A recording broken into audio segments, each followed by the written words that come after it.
الحمد لله حمدا كثيرا كما أمر، وأشهد أن لا إله إلا الله وحده لا شريك له إقرارا بربوبيته وإرغاما لمن جحد به وكفر، وأشهد أن محمدا عبده ورسوله سيد الخالق والبشر. أما بعد، فأوصيكم عباد الله وإياي بتقوى الله، فإنها شعار المؤمنين ودثار المتقين ووصية الله عليكم أجمعين.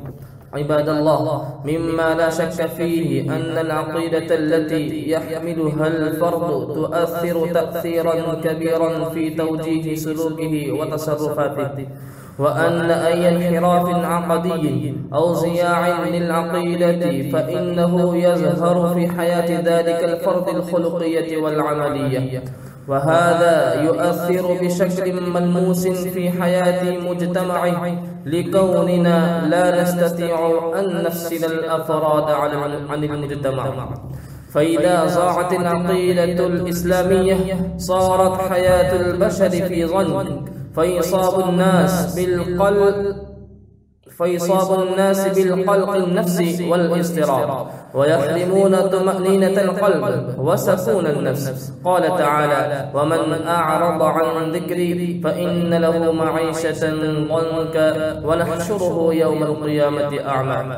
فإذا غاب المعتقد سيكثر ولا ريب من ينهون حياتهم بالانتحار، فالحياة بدون معتقد حياة مليئة بالتعاسة والهموم، ولا يوجد ما يطمئن الروح ويخفف شقاءها، فتلجأ إلى التخلص من حياتها.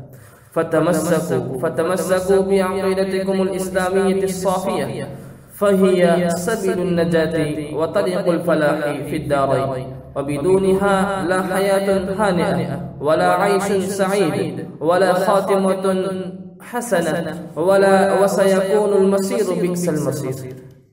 هذا وصلوا وسلموا على من أمركم الله بالصلاة عليه، فقال عز من قائل: إن الله وملائكته يصلون على النبي يا أيها الذين آمنوا صلوا عليه وسلموا تسليما. اللهم صل وسلم وبارك على سيدنا ومولانا محمد وعلى آله وصحبه أجمعين.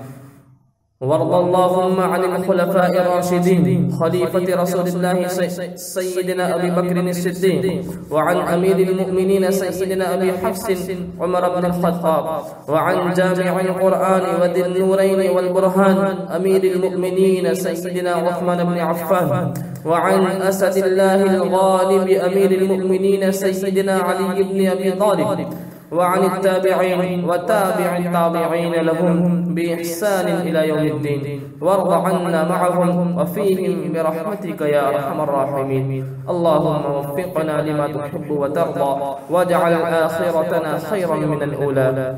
عباد الله رحمكم الله، إن الله يأمر بالعدل والإحسان وإيتاء ذي القربى، وينهى عن الفحشاء والمنكر والبغي، يعظكم لعلكم تذكرون.